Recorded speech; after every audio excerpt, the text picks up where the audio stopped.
আল্লাহ পাক রব্বুল আলামিন পবিত্র কুরআনুল কারীমের মধ্যে বলেন, লা ইন শাকারতুম লা আযীদান্নাকুম ওয়া লা ইন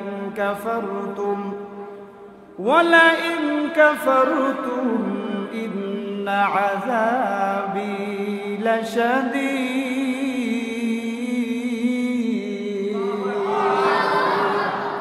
আল্লাহ রব্বুল আলামিন বলেন, ওগো প্রিয় হাবিব, ওগো প্রিয় মুহাম্মদ, আপনি আপনার উম্মতদেরকে জানিয়ে দেন, আপনার উম্মতরা যখন নিয়ামত পায়, আমি রব আল্লাহ তাআলার যখন রহমত পায়, নিয়ামত পায়, তখন আপনার উম্মতরা যদি আমি রব আল্লাহ তাআলার প্রতি শুকরিয়া আদায় করে, আমি রব্বুল আলামিন তার নিয়ামতকে হাজার হাজার গুণ নয়, কোটি কোটি গুণ তার নিয়ামতকে আমি বাড়িয়ে দিব। তাহলে লাভ আছে না নাই? জোরে কথা বলতে হবে, লাভ আছে না নাই?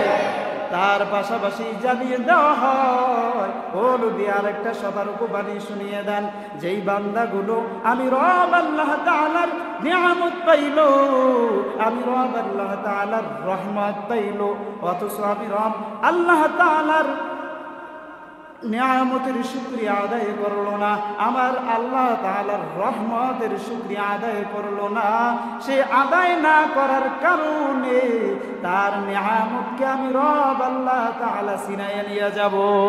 বলি নাউজুবিল্লাহ। শুধু তাই নয়, সে মারা যাওয়ার পরে তার উপরে কঠিন আযাব বর্ষণ করা হবে। বলে নাউজুবিল্লাহ। তাহলে শুকরিয়া আদায় করার দরকার আছে না নাই? আপনি আমি এখানে উপস্থিত হতে পেরেছি, এটা কত বড় নিয়ামত। আল্লাহ পাক রব্বুল আলামিন আপনাকে আমাকে সুস্থ রেখেছেন বিদায় এখানে আসতে পেরেছি, ঠিক কিনা? আপনার আমার মতো কত মানুষ শেরে বাংলা হসপিটালে দেখলে দেখা যায় যে হসপিটালে বেডে কাতরাচ্ছেন, ঠিক কিনা? ইসলামিক ব্যাংক হসপিটালে গেলাম, ওখানে শত শত রোগীর কোনো অভাব নাই। আর আপনাকে আমাকে আল্লাহ তাআলার সুস্থতার নিয়ামত দান করেছেন, কত বড় নিয়ামত। আল্লাহর নবী মূসা আল্লাহ তাআলার কাছে বলেন, ও আল্লাহ,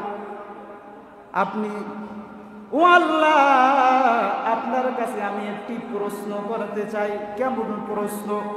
মূসা নবী আল্লাহকে বলে, ও আল্লাহ, আমি মূসা যদি কোনোদিন আল্লাহ হইতাম, আর আপনি আল্লাহ যদি কোনোদিন মূসা হইতেন, তাহলে আমি আল্লাহর কাছে আপনি মূসা হইয়া কি চাইতেন? আল্লাহ বলেন, ও মূসা, এটা কি কোনোভাবে সম্ভব? বলেন কি সম্ভব? এটা কোনোভাবেই সম্ভব না। কিন্তু বন্ধুত্বের এতটাই সম্পর্ক যে আল্লাহ জানি কোনোদিন সম্ভব না, কিন্তু আমার জানতে মনে চায়, যদি আমি কোনোদিন আল্লাহ হইতাম আর আপনি যদি মূসা হইতেন, তাহলে আমি আল্লাহর কাছে কি চাইতেন? আল্লাহ পাক রব্বুল আলামিন মূসা নবীকে বলেন, ও মূসা, আমি তোমার কাছে আর কোনো জিনিস চাইতাম না, একটা জিনিস চাইতাম, সেটা হলো সুস্থতা। তাহলে এই সুস্থতার গুরুত্ব আছে না নাই? একটা মানুষ কোটিপতি, টাকা পয়সা অর্থ সম্পদের অভাব নাই, কিন্তু তার পাশায় একটা ফোড়া, বলেন তার মধ্যে শান্তি আছে? বসতে গেলে শান্তি, বসতে গেলে কষ্ট, খাইতে গেলে কষ্ট, ঠিক কিনা? ঘুমাইতে গেলে কষ্ট, কোন সময় ফোড়ায় তালা লাগে, ঠিক কিনা? এই জন্য সুস্থতা হচ্ছে আল্লাহ তাআলার নিয়ামত। আল্লাহ তাআলা আমাদেরকে সুস্থ রেখেছেন, এই জন্য সেই মহান রবের দরবারে আরেকবার কালিমাতুশ শুকর আদায় করে বলি আলহামদুলিল্লাহ। আজকে আমরা নবীর জীবনীর আলোচনা শোনার জন্য আমরা মসজিদে যে বসতে পারলাম, বসতে যে পেরেছি, আমাদের কি কষ্ট হচ্ছে? কষ্ট হচ্ছে? আলোচনা কি সংক্ষিপ্ত হবে না মোটামুটি বিস্তারিত ব্যাখ্যা হবে? বিস্তারিত হবে নাকি সংক্ষিপ্তের মধ্যে শেষ করে দেব? তো নবীর মুহাব্বত আমাদের সকলের অন্তরে আছে না নাই? কার কার নবীর মুহাব্বত অন্তরের মধ্যে আছে? দুটো হাত উত্তোলন করি আল্লাহরে দেখাতে, নারায়ে তাকবীর, লিল্লাহি তাকবীর। আল কোরআনের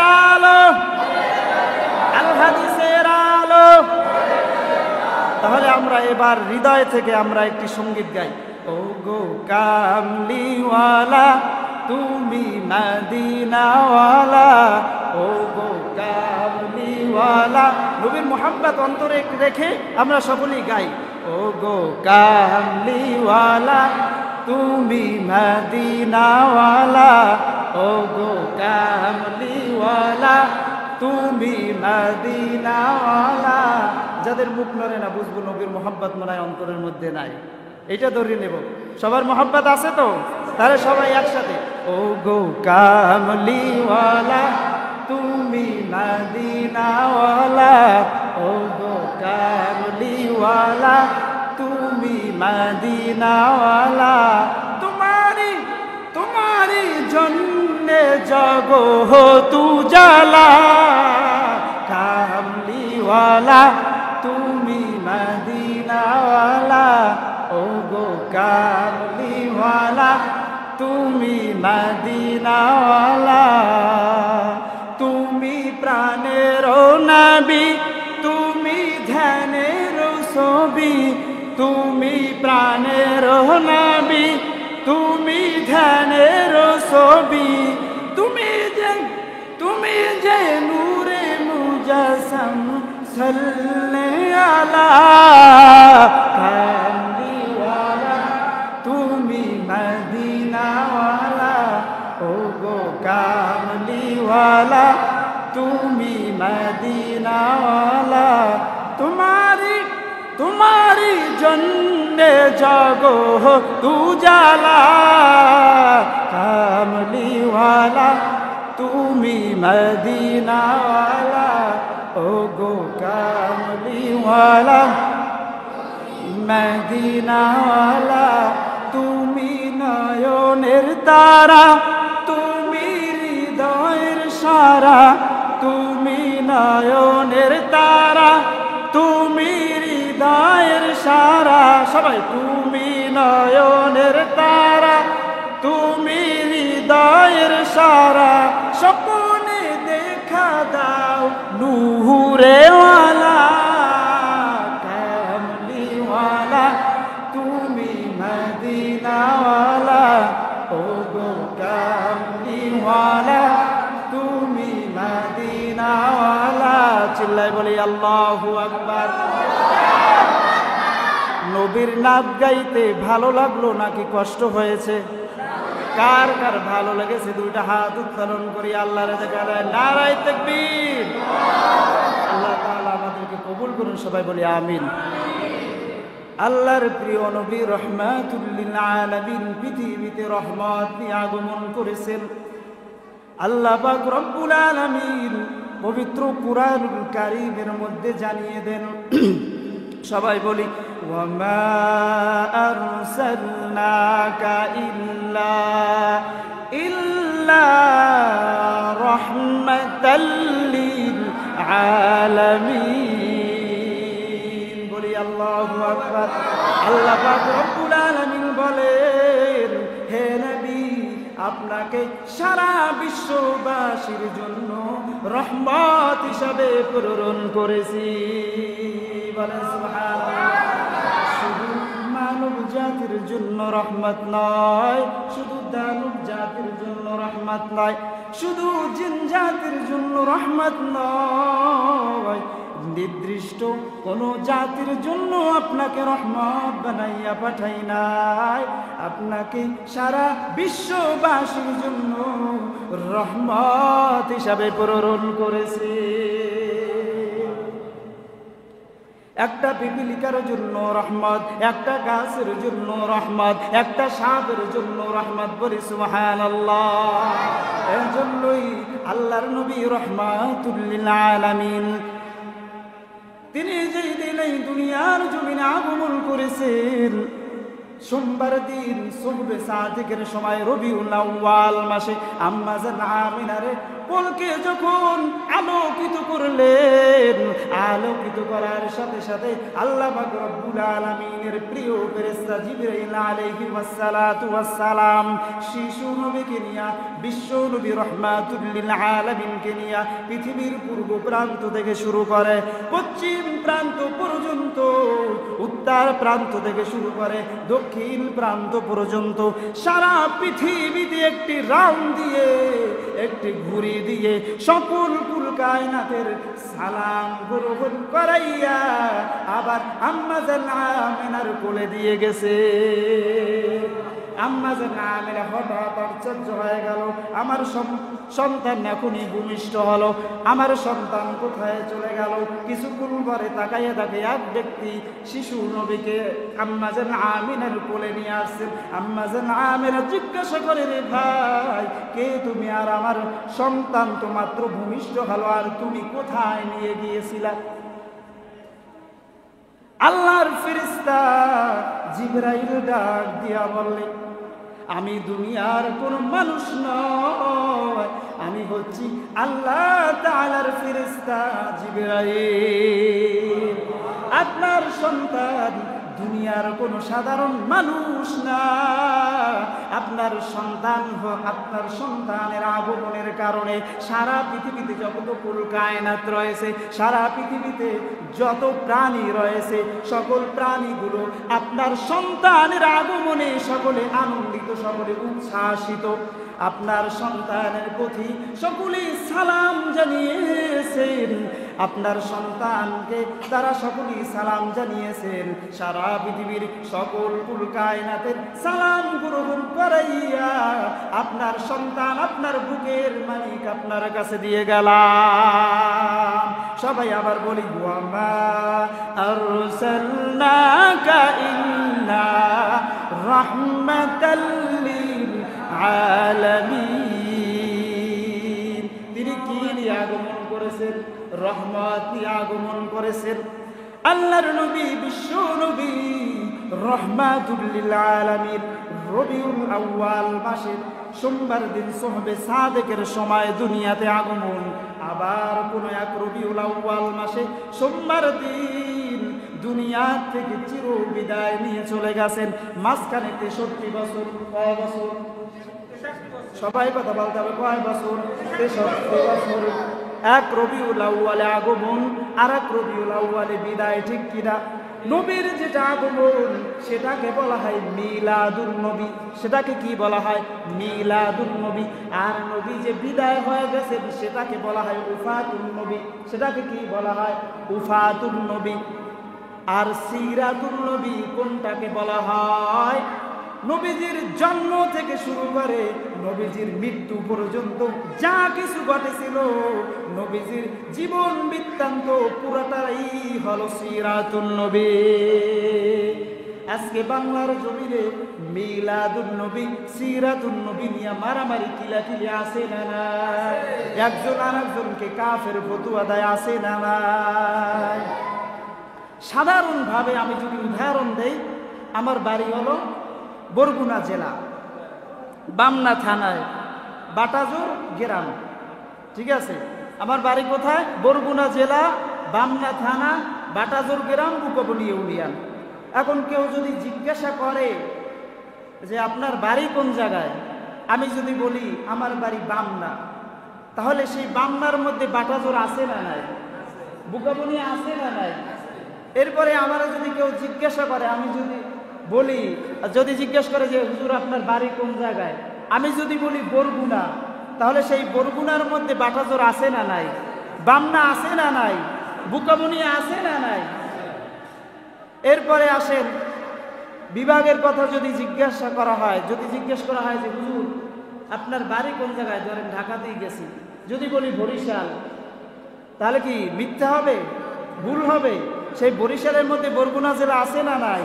বামনা থানা আছে না নাই? বুকবনি ইউনিয়ন আছে না নাই? বাটাজোর গ্রাম আছে না নাই? এরপরে যদি বলি যে হুজুর আপনার বাড়ি কোন জায়গায়, বাংলাদেশ, কোথায়? বাংলাদেশ, তাহলে এর মধ্যে কি ভুল হবে বাংলাদেশ বললে?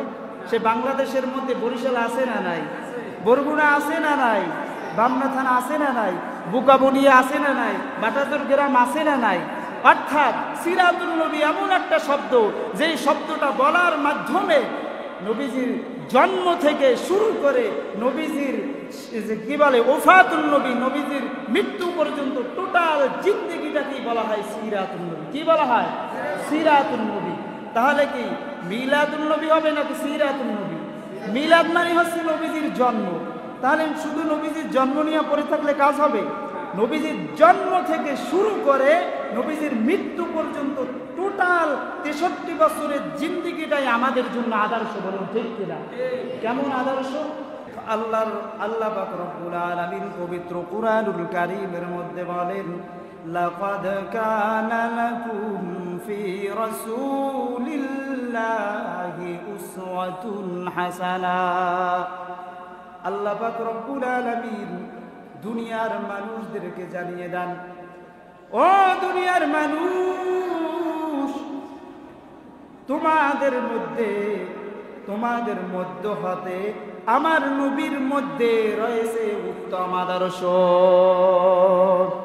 পৃথিবীতে যত আদর্শবান মানুষ রয়েছে, সকল আদর্শের শ্রেষ্ঠ আদর্শ নিয়ে আমার নবী দুনিয়াতে আগমন করেছেন। বলেন সুবহানাল্লাহ।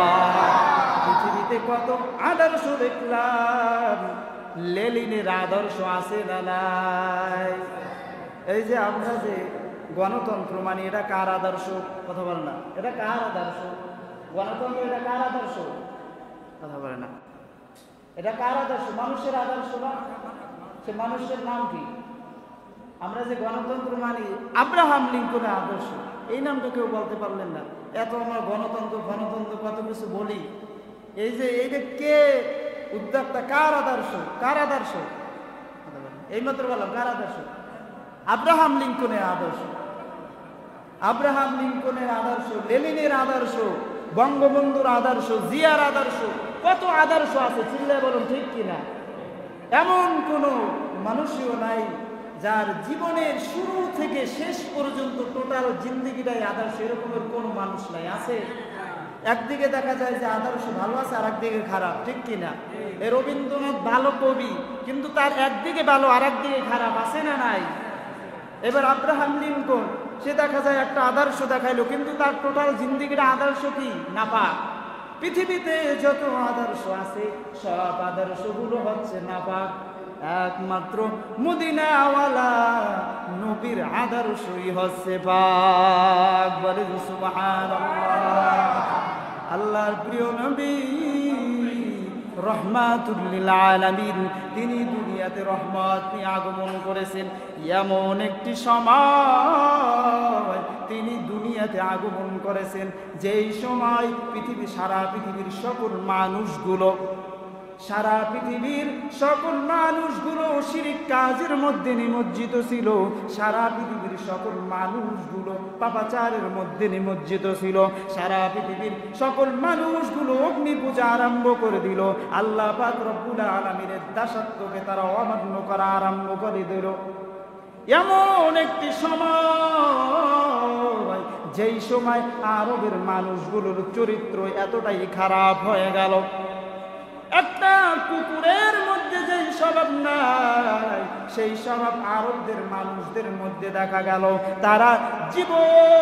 তারা জীবিত কন্যা সন্তানকে তারা দাফন করিয়ে দিত। বলি নাউজুবিল্লাহ। এমন একটি সময় আল্লাহর নবী, বিশ্ব নবী রহমাতুল লিল আলামিন হকের আলো নিয়ে আগমন করেছেন। বলেন সুবহানাল্লাহ। আগমন করেছেন হকের আলো। কিসের আলো? হকের আলো, হকের জান্ডা নিয়ে তিনি আগমন করেছেন।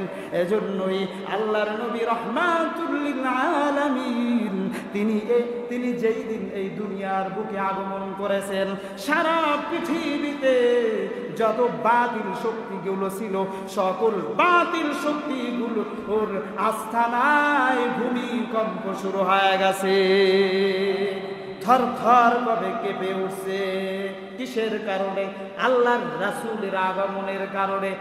যেমনি ভাবে আল্লাহর রাসূল দুনিয়াতে যেই দিন আগমন করেছেন, পারস্য সম্রাটের এক বিশাল সাম্রাজ্য ছিল। তাদের সম্রাটের থাকার জন্য এক বিশাল প্রাচীন প্রাসাদ ছিল, ঐতিহ্যবাহী একটি ঘর যেখানে তাদের সম্রাট থাকত। সম্রাট হচ্ছে বাতিল শক্তি, ইসলামের চির দুশমন। আল্লাহর নবী রাহমাতুল লিল আলামিন তিনি যেই দিন এই দুনিয়ার বুকে আগমন করেছেন, তার আগমন করার সাথে সাথে সেই পারস্য সম্রাটের ঐতিহ্যবাহী প্রাচীন প্রাসাদ থরথর করে কেঁপে উঠেছে। বলি আল্লাহু আকবার। শুধু কেঁপে ওঠা পর্যন্ত শেষ নয়, সেই প্রাসাদ থেকে 12টি পাথর ভূমিকম্পের মতো ধসে পড়ে গেছে। বলি আল্লাহু আকবার। আল্লাহর নবী রাহমাতুল লিল আলামিন যেই দিন এই পৃথিবীর বুকে আগমন করেছেন, ইরানে এক বিশাল অগ্নিমণ্ডপ ছিল, যেখানে এক বিশাল অগ্নিকূপ ছিল, যেখানে হাজার হাজার বছর পর্যন্ত মানুষেরা আগুন জ্বালিয়ে অগ্নি পূজা করত, আগুনের কাছে গিয়া প্রার্থনা করত। আল্লাহর নবী রাহমাতুল লিল আলামিন তিনি যেই দিন এই পৃথিবীর বুকে আগমন করেছেন, আগমন করার সাথে সাথে সেই ইরানের অগ্নিকূপ, যেই কূপটা হাজার হাজার বছর পর্যন্ত আগুন জ্বলে আসছে, আল্লাহর হাবিবের আগমনের সাথে সাথে হঠাৎ করে আগুন থরথর করে কেঁপে উঠে আগুন বন্ধ হয়ে গিয়েছে। এমন এক মহানবীর আগমন দুনিয়াতে আগমন করেছেন, তার আগমনটাই ছিল বিপ্লব। তিনি দাওয়াত শুরু করেন নাই, দুনিয়ায় আগমন করার সাথে সাথে সারা পৃথিবীর সকল বাতিল শক্তিগুলো থরথর করে কেঁপে উঠেছে।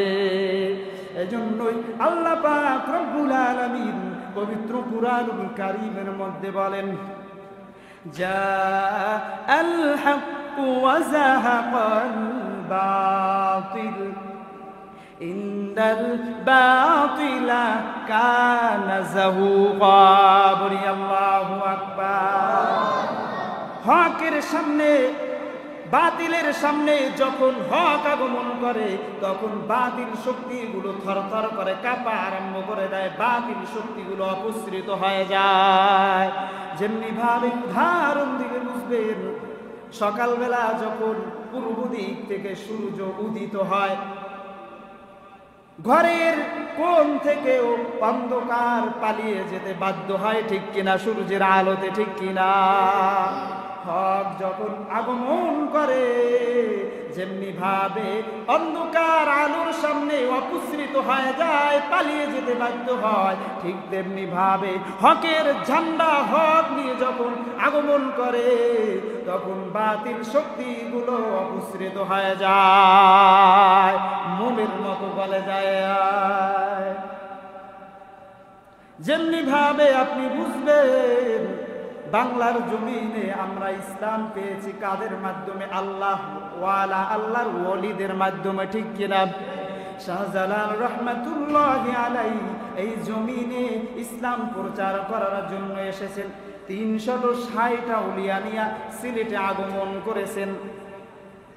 সিলেটে প্রভাবশালী নেতা গৌর গোবিন্দ শাহজালাল রহমাতুল্লাহি আলাইহিকে দেখে বললেন, আরে শাহজালাল, আমার জমিন থেকে, আমার স্থান থেকে বেগে যা, আমার স্থানে দ্বীনের দাওয়াত দেওয়া যাবে না, আমার স্থানে কালিমার দাওয়াত দেওয়া যাবে না। শাহজালাল রহমাতুল্লাহি আলাইহি বললেন, এই আসমানও আল্লাহর, এই জমিনও আল্লাহর, হুকুম চলবে আল্লাহর, অতএব আমি আল্লাহর দাওয়াত দেওয়ার জন্য এসেছি। তোমার কথার কারণে, তোমার ধমকের কারণে, তোমার প্রভাবের কারণে আমি এই এলাকা ছাড়িয়া যাইব না। গৌর গোবিন্দ শাহজালাল রহমাতুল্লাহি আলাইহিকে বললেন, আরে শাহজালাল, তাহলে সাবধান হয়ে যাও, আগামীকালকে যুদ্ধের জন্য প্রস্তুত হয়ে যাও, আমার সাথে যুদ্ধ করে পারলে টিকে থাকো। শাহজালাল রহমাতুল্লাহি আলাইহি বললেন, আচ্ছা ঠিক আছে, আগামীকালকে যুদ্ধ হবে। কি হবে? যুদ্ধ হবে। গৌর গোবিন্দের অস্ত্র শস্ত্র সৈন্য বাহিনীর অভাব নাই, অপরদিকে শাহজালাল রহমাতুল্লাহি আলাইহির অস্ত্র শস্ত্র সৈন্য বন্য কোনো কিছুই নাই, শুধু খালি মানুষ। শাহজালাল রহমাতুল্লাহ আলাইহি বললেন, আচ্ছা ঠিক আছে, আগামীকালকে তোমাদের সাথে যুদ্ধ হবে, কিন্তু এই কথা বলেছেন একমাত্র আল্লাহ তাআলার উপর বিশ্বাস রেখে, ঈমান এনে। শাহজালাল রহমাতুল্লাহি আলাইহি রাত্র যখন গভীর হয়ে যায়, সাথীদের নিয়ে আল্লাহর কাছে কান্নাকাটি করা আরম্ভ করে দিলেন। আল্লাহর কাছে বললেন, আল্লাহ, এই আসমানও আপনার, এই জমিনও আপনার, আপনার দিনের দাওয়াত পৌঁছে দেওয়ার জন্য, এই জমিনে আপনার হুকুমত কায়েম করার জন্য আমরা দাওয়াত নিয়ে আসি, কিন্তু বেঈমান গৌর গোবিন্দ আমাদেরকে দাওয়াত দিতে দিচ্ছে না। এই গৌর গোবিন্দ আমাদের সাথে যুদ্ধ ঘোষণা করেছে, কেমনে তাদের সাথে যুদ্ধ করব? আমাদের কাছে অস্ত্র নাই, সৈন্য নাই, আমাদের কাছে কিছুই নাই রে আল্লাহ। আল্লাহর কাছে কান্নার আওয়াজ, তাহাজ্জুদের সময় আল্লাহর কাছে প্রার্থনা, আল্লাহর কাছে বলা। ফজরের যখন সময় হয়ে গেল, শাহজালাল রহমাতুল্লাহি আলাইহি কাফেলার লোকদেরকে ডাক দিয়া বলে, ও আমার কাফেলার ভাই, আমার কাফেলার মধ্যে এমন কোন ব্যক্তি আছো যার কোনদিন নামাজ জামাতে তরক হয় নাই, যিনি কোনদিন জামাত ছাড়া নামাজ পড়ে নাই, এমন কে আছো? কাফেলার মধ্য থেকে এক আল্লাহর বান্দা, এক আল্লাহর ওলি হাত উত্তোলন করেছে, বলে, হযরত, আমার কোনদিন জামাত ছাড়া নামাজ হয় না। বলি আল্লাহু আকবার। শাহজালাল রহমাতুল্লাহি আলাইহি বললেন, তাহলে আজকে ফজরের আজান কোনো ব্যক্তি দিবে না, আজকে ফজরের আজানটা তুমি দিবা। শাহজালাল রহমাতুল্লাহি আলাইহির আদেশ পাওয়ার পর আল্লাহর ওলি, আল্লাহর বান্দা আল্লাহু আকবার, আল্লাহু আকবার বলিয়া যখন আজান শুরু করে দিল, আল্লাহর বান্দার আজান শুরু করতে দেরি হয়, কিন্তু গৌর গোবিন্দের রাজপ্রাসাদ থরথর করে কাঁপতে আরম্ভ হতে শেষ হয় না। ভূমিকম্পের মতো শুরু হয়ে গেল, গৌর গোবিন্দের রাজপ্রাসাদ আজানের মধ্যে ধ্বংস হয়ে গেছে। বলি আল্লাহু আকবার। আজানও শুরু, গৌর গোবিন্দের রাজপ্রাসাদের ধ্বংস শুরু, আজানও শেষ, গৌর গোবিন্দের রাজপ্রাসাদ, তার ক্ষমতা সব কিছুই ধ্বংস হয়ে গেছে। চিল্লায় বলি আল্লাহু আকবার, নারায়ে তাকবীর, লিল্লাহি তাকবীর। তাহলে হকের শক্তি আছে না নাই? আজকে মুসলমানদের কেন ইহুদি খ্রিস্টান বেঈমান মুনাফিক ভয় পায়? মুসলমানদের কাছে অস্ত্র নাই, সৈন্য নাই, বোমা নাই, কিচ্ছু নাই, পারমাণবিক অস্ত্র মুসলমানদের কাছে নাই, এরপরেও কেন বেঈমান মুনাফিক ভয় পায়? তার ভয় পাওয়ার একমাত্র কারণ হচ্ছে তারা একমাত্র আল্লাহ তাআলাকে ভয় করে, তারা হকের আওয়াজ দিয়ে বাহির হয়। চিল্লায় বলেন ঠিক কিনা? আজকে মুসলমান যদি আমরা সংখ্যায় কমও থাকি, আর বেঈমানদের সংখ্যায় যদি বেশিও থাকে, বেঈমানদের কাছে যদি অস্ত্র শস্ত্র থাকে, আর আমাদের ঈমান যদি মজবুত হয়, আর আমরা যদি রাসূলের হকের পথে যদি থাকতে পারি, আমাদের এক আল্লাহু আকবারের তাকবীরে বেঈমানের মসনদ থরথর করে কেঁপে উঠবে। বলুন ঠিক কিনা?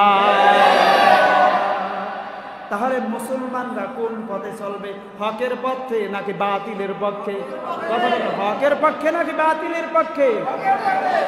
হকের পক্ষে কোনটা আর বাতিলের পক্ষে কোনটা? আল্লাহর পয়গম্বর মুহাম্মদুর রাসূলুল্লাহ সাল্লাল্লাহু আলাইহি ওয়াসাল্লাম বিদায় হজের সময় সাহাবায়ে কেরামদেরকে ডাক দিয়া বলে, ও আমার সাহাবীরা রে, ও আমার উম্মতরা রে, আমি তোমাদেরকে ছেড়ে আমি চলে যাচ্ছি, আমি তোমাদের মধ্য থেকে চির বিদায় নিয়ে চলে যাব, তবে তোমাদেরকে আমি কিছু নসিহাত করে যাই। তারাক্তু ফীকুম আমরাইন লান তাদিল্লু মা তামাসসাকতুম বিহিমা কিতাবাল্লাহি ওয়া সুন্নাত রাসূলি। এরে উম্মত, আমি তোমাদেরকে ছাড়িয়া চলে যাইতেছি, তবে হ্যাঁ, আমি তোমাদের মাঝে, আমি তোমাদের মধ্যে দুটো জিনিস রেখে গেলাম। একটা হইল তারাক্তু ফীকুম আমরাইন লান তাদিল্লু মা তামাসসাকতুম বিহিমা কিতাবাল্লাহি ওয়া সুন্নাত রাসূলি। একটা হইল আল্লাহ তাআলার দেওয়া কিতাব কুরআন, কিতাবুল্লাহ, আর একটা হলো আমার সুন্নাত, আমার আদর্শ। এই দুটো জিনিস তোমরা যতদিন পর্যন্ত ধরে রাখতে পারবা, ততদিন পর্যন্ত তোমরা বিপদগামী হইবা না, ততদিন পর্যন্ত তোমরা পথভ্রষ্ট হইবা না, ততদিন পর্যন্ত তোমাদের বিরুদ্ধে কোনো বেঈমান, কোনো মুনাফিক তোমাদের উপরে ষড়যন্ত্র করিয়া তোমাদের উপর বিজয় অর্জন করতে পারবে না। তাহলে রাসূল আমাদের মাঝে উত্তম আদর্শ নিয়ে এসেছেন, ঠিক কিনা? এরপরে কি রেখে চলে গেছেন? একটা হলো কি কিতাবুল্লাহ, আল্লাহ তাআলার দেওয়া কোরআন। একটা কি কিতাবুল্লাহ, আল্লাহ তাআলার দেওয়া কোরআন। আর একটা আছে সুন্নাতু রাসূলিল্লাহ। এটা কার আদেশ? কথা বলে না, এটা কার আদেশ? আল্লাহর আদেশ। তাহলে আল্লাহর রাসূল আমাদের মাঝে উত্তম আদর্শ নিয়ে, রহমত নিয়ে আগমন করেছেন। এরপরে আমাদের মাঝে কি রেখে গেছেন? দুইটা জিনিস। কয়টা জিনিস? দুইটা জিনিস। একটা হচ্ছে কিতাবুল্লাহ, আল্লাহ তাআলার দেওয়া কোরআন, আর একটা হচ্ছে সুন্নাতু রাসূলিল্লাহ, নবীর আদর্শ, নবীর সুন্নাত, নবীর হাদিস। আল্লাহর নবী গ্যারান্টি দিয়েছেন, এরে উম্মত, আমি তো চলে যাব, তোমরা এতিম হয়ে যাবা, তোমরা আর নবী পাইবা না, তবে তোমাদের মাঝে দুইটা জিনিস রেখে গেলাম। এই দুইটা জিনিস যদি ভালো করে আঁকড়ে ধরে রাখতে পারো, তোমাদের আর কোনো ভয়ের কারণ না। আজকে আমরা কেন এত বিপদগামী, কেন আমরা পথভ্রষ্ট হয়ে গেলাম? তার একমাত্র কারণ হচ্ছে এই কোরআনকে ছাড়ার কারণে, ঠিক কিনা? নবীর আদর্শ ছাড়ার কারণে, ঠিক কিনা? আজকে এই জমিনের মধ্যে দেখা যায় যারা আমার নবীর রেখে যাওয়া কুরআন, আল্লাহ তাআলার দেওয়া কুরআন, নবীর সুন্নাত আদর্শ, এই দুটো জিনিস যেই বান্দা যত পার্সেন্টেজ ধরে রেখেছে, খোদার কসম করে বলি, ওই বান্দা কত পার্সেন্টেজ সম্মানে এবং শান্তিতে রয়েছে। চিল্লায় বলো ঠিক কিনা? আর যেই সকল বান্দাগুলো আমার নবীর উপরে দেওয়া আল্লাহ তাআলার দেওয়া বিধান কুরআন, আমার নবীর রেখে যাওয়া সুন্নাত আদর্শ হাদিসগুলো, যেই বান্দাগুলো যত পার্সেন্টেজ ছেড়েছে, ওই বান্দা কত পার্সেন্টেজ অসম্মান এবং অশান্তিতে রয়েছে, ঠিক কিনা? তাহলে আমাদের শান্তি দিতে পারে কয়টি মাধ্যমে? দুটি মাধ্যমে। কয়টি মাধ্যমে? দুটি মাধ্যমে। ও পর্দার অন্তরালের মা, ও যুবক ভাই, ও মুরব্বী বাবাজিরা, বলা হয় রে হুজুর, দুনিয়ার কোনো সমাধানই পাচ্ছি না, এই সমস্যা সেই সমস্যা, কোনো সমস্যাই শেষ হচ্ছে না, সকল সমস্যার সমাধান হচ্ছে দুইটি। কয়টি? দুইটি। আজকে আলোচনা থেকে কি পাইলাম? দুইটা জিনিসের উপদেশ পাইলাম। কি? দুইটা উপদেশ। এই দুইটা জিনিস যদি আমল করে রাখা যায়, তাহলে যেমনি ভাবে আপনার আমার সম্মান বাড়বে, ঠিক তেমনি ভাবে ওই জাহান্নাম থেকে বেঁচে আমরা জান্নাত হাসিল করতে পারবো। আল্লাহর রাসূল গ্যারান্টি দিয়েছেন। অতএব আমাদের উচিত হবে আল্লাহর রাসূলের রেখে যাওয়া কুরআন, সুন্নাত আদর্শ, এই দুটো জিনিস ভালো করে আঁকড়ে ধরা, ঠিক কিনা? সেটা সকল ক্ষেত্রে, কি বলেন? সেটা কি? সকল ক্ষেত্রে, জীবনের পারিবারিক ক্ষেত্রে, সামাজিক ক্ষেত্রে, রাষ্ট্রীয় ক্ষেত্রে, আন্তর্জাতিক ক্ষেত্রে, সব ক্ষেত্রে যদি এই দুটো জিনিস যদি মানতে পারি, তাহলে আর কোনোদিন আমাদের কপালে দুঃখ থাকবে না। আজকে সংসারের মধ্যে অশান্তি আছে না নাই, সমাজের মধ্যে অশান্তি আছে না নাই, রাষ্ট্রের মধ্যে অশান্তি দুর্নীতি আছে না নাই, আন্তর্জাতিক জীবনে চক্রান্ত আছে না নাই। সকল চক্রান্তের সমাধান একমাত্র আল্লাহ তাআলার কোরআন দিতে পারে। খালি সারা রাত্র বেলা রাসূলের জীবনে শূন্য কান ভারী করলে কাজ হবে না। রাসূলের উপদেশ যদি দুইটা জিনিস রাখতে পারি, জীবনে আর কোনো কিছুই লাগবে না। আমরা সকলেই মানতে রাজি আছি তো ইনশাআল্লাহ? কে কে মানতে রাজি দুটো হাত উত্তোলন করে আল্লাহর নারায়ে তাকবীর, নারায়ে তাকবীর। আল্লাহ তাআলা আমাদের সকলকে কবুল করুন, সবাই বলি আমিন। আমাদের নবীকে আমাদের জীবনের থেকে বেশি ভালোবাসি কি বাসি না? কেমন ভালোবাসি? আল্লাহর নবী বলেন, ক্বালা রাসূলুল্লাহ সাল্লাল্লাহু আলাইহি ওয়াসাল্লাম, লা ইউমিনু আহাদুকুম হাত্তা আকুনা আহাব্বা ইলাইহি মিন ওয়ালিদিহি ওয়া ওয়ালাদিহি ওয়ান নাসি আজমাইন। আল্লাহর নবী রাহমাতুল লিল আলামিন বলেন, এরে উম্মত, যতক্ষণ পর্যন্ত তোমার পিতা মাতা, সন্তান সন্ততি, স্ত্রী পরিজন, নিকটবর্তী আত্মীয় স্বজন, নিজের জীবনের থেকে যতক্ষণ পর্যন্ত আমি নবীকে মুহাব্বত করতে না পারবা, ততক্ষণ পর্যন্ত তুমি পূর্ণ পাক্কা মুমিনে কামিল ঈমানদার হতে পারবা না। হযরত ওমর রাদিয়াল্লাহু তাআলা আনহুকে জিজ্ঞাসা করা হয়, রে ওমর, হযরত ওমরকে জিজ্ঞাসা করা হয়, রে ওমর, তুমি আমাকে কেমন মুহাব্বত করো? হযরত ওমর আল্লাহর নবীকে ডাক দিয়া বলেন, ও পয়গম্বর, আপনাকে আমি কেমন মুহাব্বত করি জানেননি? আমার জীবনের থেকে আপনাকে বেশি মুহাব্বত করতে পারি না। হযরত ওমর তখন নিজের দিলটা পরিবর্তন করিয়া ফেলাইছেন। হযরত ওমর এবার আল্লাহর নবীকে ডাক দিয়া বলেন, ও নবী, জান জান, আজ থেকে আমার জীবনের থেকে আপনি নবীকে মুহাব্বত করিয়া নিলাম।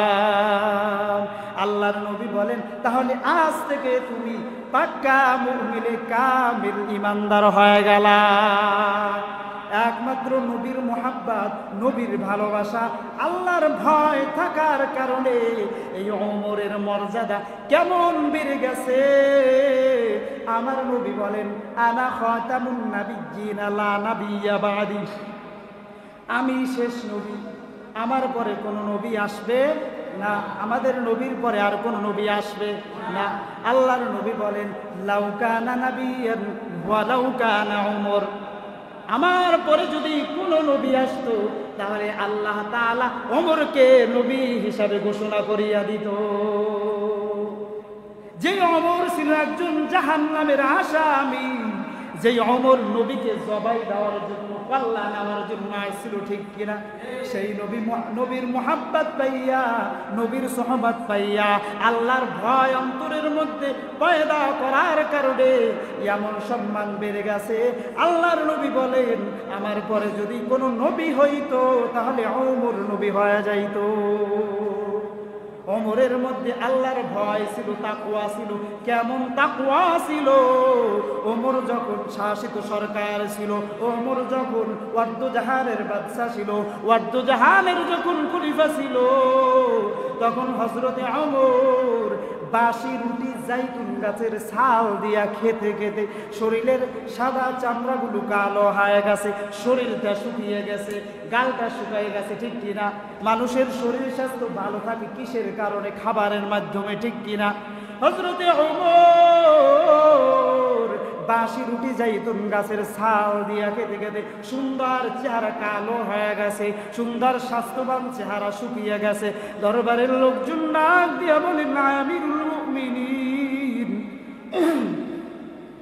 আপনি হচ্ছেন ওয়াদ্দুজাহানের বাদশাহ, আপনি হচ্ছেন ওয়াদ্দুজাহানের খলিফা, আপনি তো ইচ্ছা করলে ভালো খাবার খাইতে পারেন, আপনি তো ইচ্ছা করলে গোস্ত রুটি খাইতে পারেন, কেন আপনি বাসি রুটি জাইতুন গাছের জাইতুন গাছের ছাল দিয়া খেতে খেতে শরীরটা শুকাইয়া ফালাইতেছেন, শরীরের সাদা চামড়াগুলো কালো বানাইয়া ফালাইলেন। আপনি তো ইচ্ছা করলেই ভালো খাবার খেতে পারেন, কি ভালো খাবার খাওয়া সম্ভব কি সম্ভব না? যিনি ওয়াক্তু জাহানের বাদশা তার খাওয়া সম্ভব কি সম্ভব না? হযরতে ওমর চোখের পানি ফালাইয়া দিয়া বলে, রে ভাই, আমার দেশে এমন মানুষ রয়েছে যেই মানুষেরা একদিন ভালো খাবার কিনে খাওয়ার মতো অর্থ নাই, ভালো খাবার কিনে খাওয়ার মতো অর্থ করি তাদের কাছে নাই। আমি হইলাম ওয়াক্তু জাহানের বাদশাহ। কিয়ামতের দিন যদি আমার রব আল্লাহ আমাকে যদি জিজ্ঞাসা করে, রে ওমর, তোর দেশের মানুষগুলো ভালো খাবার খাইতে পারে না, আর তুই ওমর ভালো খাবার খেয়েছো, তখন আমি ওই আল্লাহ মালিকের বিচারের কাঠ ঘুরায় দাঁড়াইয়া কি জবাব দিব? জবাব দেওয়ার মতো আর কিছুই থাকবে না। একেই বলা হয় আল্লাহর ভয়, একে কি বলা হয়? আল্লাহর ভয়। আর আমাদের দেশের নেতার দিকে তাকাইয়া দেখেন, আমাদের দেশের চেয়ারম্যান মেম্বার কি তাদের তাকওয়া কি রকমের? আমাদের দেশের মন্ত্রীর দিক তাকাইয়া দেখেন, চেয়ারম্যানের দিকে তাকাইয়া দেখেন, মেম্বারের দিকে তাকাইয়া দেখেন, গরিবের পেটে লাথি মারিয়া গরিবের তেরান ঠগাইয়া খায়, আছে না না? সবাই কথা বলে, আছে না না? এমন এমন চেয়ারম্যান গরিবের টিসিবির মাল ঠগাইয়া খায়, আছে না না? এমন এমন মন্ত্রী সাহেব বাংলাদেশ থেকে হাজার হাজার কোটি কোটি টাকা বিদেশে পাচার করিয়া নিয়ে গেছে, আছে না না? তাদের অন্তরে যদি হযরতে ওমরের মতো যদি ভয় থাকতো, তাদের অন্তরে যদি কোরআনের শিক্ষা থাকতো, নবীর আদর্শের শিক্ষা থাকতো, তাহলে তারা কোনোদিন বাংলাদেশের অর্থ হাজার হাজার কোটি কোটি টাকা পাচার করিয়া বিদেশে নিয়ে যাইতো না। চিল্লায় বলুন ঠিক কিনা? আজকে তাদের অন্তরে আল্লাহর ভয় নাই কি নাই? আল্লাহর ভয় নাই। তাদের অন্তরে আল্লাহর ভয় থাকলে দেশের মানুষগুলো শান্তিতে থাকতো, তাদের অধিকার পাইতো, ঠিক কিনা? এই জন্য সমাজের মধ্যে নেতা যখন নির্বাচন করব, নেতার যখন দেখবো, এমন নেতা রাখতে হবে যেই নেতার মধ্যে রাসূলের সুন্নাত আছে, নেই নেতার অন্তরে আল্লাহর ভয় আছে। আল্লাহর ভয় যদি অন্তরে থাকে তাহলে ওই নেতা কোনোদিন জনগণের তেরান ঠগাইয়া খাবে না, ওই নেতা কোনোদিন দেশের অর্থ পাচার করিয়া বিদেশে যাইবে না, ঠিক কিনা? আপনি আমি যদি খারাপ নেতা যদি নির্বাচন করি, খারাপ নেতার পিছনে যদি দৌড়াই, তাহলে আপনার আমার অবস্থাটা কেমন হবে? আল্লাহ পাক রব্বুল আলামিন পবিত্র কুরআনুল কারীমের মধ্যে বলেন, ইয়াউমা নাদউ কুল্লা উনাসিন বিইমামিহিম। কার কথা? কার কথা? আল্লাহর কথা। আল্লাহ পাক রব্বুল আলামিন বলেন, কিয়ামতের দিন আমি প্রতিটা ব্যক্তিকে তার নেতা সহকারে উত্তোলন করব। তাহলে আপনার নেতা যদি থাকে ইয়াবাখোর, আপনার নেতা যদি থাকে চগলখোর, আপনার নেতা যদি থাকে চরিত্রহীন, আপনার নেতা যদি থাকে মাগিবাজ, তাহলে সে তার স্থান থাকবে কোথায়? কথা বল না। তার স্থান থাকবে কোথায়? সূর্যের নিচে। এখন সূর্যটা 9,30,00,000 মাইল উপরে থেকে তাপ দেয়, তখন সূর্যটা গুনাহগারের মাথার উপরে নেমে আসবে। সূর্যের তাপে গুনাহগারের মাথার মগজগুলো টকবক করে পড়তে থাকবে। আপনার নেতা যদি গুনাহগার থাকে, আপনার নেতা যদি চগলখোর থাকে, তাহলে সে সূর্যের নিচে থাকবে। তাহলে আল্লাহ আপনাকে ওই নেতার সাথে হাজির করবেন, তাহলে আপনি ওই সূর্যের তাপে থাকবেন। বলুন ঠিক কিনা? ওই আযাবের মধ্যে আপনি আমিও থাকতে হবে, ঠিক কিনা? এই জন্য ভাইরা আমার, এমন নেতাকে অনুসরণ করেন, এমন নেতার পিছনে দৌড়ান যেই নেতার মধ্যে আল্লাহর ভয়, যেই নেতার মধ্যে নবীর মুহাব্বত। ওই নেতাও যদি কিয়ামতের দিন মাপ পেয়ে যায়, আপনি আমিও হয়তো ওই নেতার ওসিলায় মাপ পেয়ে যেতে পারি, ঠিক কিনা? কিয়ামতের দিন এমন নেতার পিছনে জীবিত থাকা অবস্থায় ঘুরিয়েন না যেই নেতা ওই জাহান্নামের আসামি। আপনি 5 ওয়াক্ত নামাজ করেন, নামাজে কোনো ত্রুটি নাই, রোজায় কোনো ত্রুটি নাই, হজ করেছেন, সব কিছুই করেছেন, কিন্তু এমন ব্যক্তিকে নেতা মানলেন, আল্লাহ ওই সকল করে ডাক দিবে যে তোর নেতা সহকারে তুই হাজির হয়ে যা। তোর নেতার পক্ষ হবে জাহান্নামে সূর্যের নিচে, আপনি আমি ওই আরশের নিচে ছায়া পাবো? কথা বলে ছায়া পাবো না। দুনিয়ায় সামান্য লোভে পড়িয়া 2টা টিসিবির জন্য, 2টা টাকার জন্য, 2 কাপ চায়ের জন্য, 2টা বিড়ির জন্য, ঠিক কিনা? নেশা খাওয়ার জন্য 500 টাকা দিবে এজন্য, ঠিক কিনা? এই সামান্য লোভে পড়িয়া এমন চগলখোর, এমন চরিত্রহীন নেতার পিছনে যদি দৌড়ায়, কিয়ামতের দিন গো বাবা ধরা খেয়ে যাইব। তখন মনে হবে যে হুজুর একদিন আমাদের কোরআনের মাধ্যমে সতর্ক করে দিয়েছিল, এরপরেও আমরা সতর্ক হই নাই। ও বাবাজি, আপনার কবরেও আপনাকে যেতে হবে, আমার কবরেও আমাকে যেতে হবে। ও যুবক ভাই, তোমার কবরেও তোমাকে যেতে হবে। তোমার সাথে তোমার নেতা যাবে না, তোমার সাথে তোমার বাবা যাবে না, তোমার সাথে তোমার মা যাবে না, তোমার সন্তান তোমাকে ঘর থেকে ঘাড় ধাক্কাইয়ে বাইর করিয়া দেবে। এই লাশটাকে তাড়াতাড়ি করে ঘর থেকে নামা, তাড়াতাড়ি করে দাফন কর। অতএব যাদেরকে তুমি আপন মনে করেছো, যেই লোক লালসার কারণে তুমি যেই নেতার পিছনে দৌড়াও, ওই নেতা কিন্তু একদিন তোমাকে জাহান্নামে নিয়ে যাইবে। কয়টি জিনিস মানে কথা বলতে হবে? একটা হইল কিতাবুল্লাহ, একটা কি কিতাবুল্লাহ, আর একটা হচ্ছে সুন্নাতু রাসূলিল্লাহ। এই 2 জিনিস যেই নেতা অনুসরণ করে তাকে আমরা নেতা মানবো, ঠিক কিনা? তা না হলে অন্য কোন লোককে আমরা নেতা মানি না, একমাত্র নেতা মানবো যিনি নবীর সুন্নাত মানে, ঠিক কিনা? যিনি কোরআনের কথা বলে, ঠিক কিনা?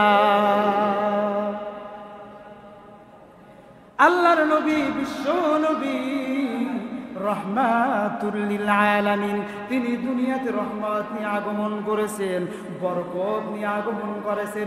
তার আদর্শ অনুযায়ী যদি আমরা জীবন গড়তে পারি, তাহলে আল্লাহ পাক রব্বুল আলামিন সকল নবীগণের উম্মতের আগে আমাদেরকে জান্নাত দান করবেন।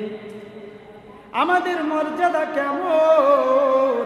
আল্লাহর নবী বলেন, ক্বালা রাসূলুল্লাহ সাল্লাল্লাহু আলাইহি ওয়াসাল্লাম, ইন্নাল্লাহা ফাদ্দালানি আলাল আমবিয়াই ওয়া ফাদ্দালা উম্মতি আলাল উমাম। আল্লাহর নবী বলেন, আমাকে সকল নবী পয়গম্বরগণদের উপরে শ্রেষ্ঠ মর্যাদা দান করা হয়েছে। শুধু তাই নয়, পৃথিবীতে যত নবী পয়গম্বরগণ আগমন করিয়াছিলেন, তাদের যত উম্মত রয়েছে, সেই উম্মতদের উপরে আমার উম্মতদেরকে শ্রেষ্ঠ মর্যাদা দান করা হয়েছে। কি দান করা হয়েছে? শ্রেষ্ঠ মর্যাদা। তাহলে আমরা হলাম শ্রেষ্ঠ নবীর শ্রেষ্ঠ উম্মত। চিল্লায় বলুন, ঠিক কিনা? শ্রেষ্ঠ নবীর শ্রেষ্ঠ উম্মত। এই শ্রেষ্ঠ উম্মত হওয়ার জন্য 2টা জিনিস করতে হবে। একটা হলো কি কিতাবুল্লাহ, আর একটা হচ্ছে সুন্নাতু রাসূলিল্লাহ। আজকে আলোচনাই হলো এইটা। এই 2টা জিনিস যদি আমল করতে পারি, আর কিছুই লাগবে না রে বাবা। আর ঘন্টা সে ঘন্টা বইসা থাইকা ওয়াজ শোনার দরকার নাই, মাহফিলে মোবাইলে ইউটিউবে ওয়াজ শোনার দরকার নাই। এই 2টা জিনিস আল্লাহ পাক রব্বুল আলামিন আমাদের সকলকে আমল করার তৌফিক দান করুন। সবাই বলি আমিন।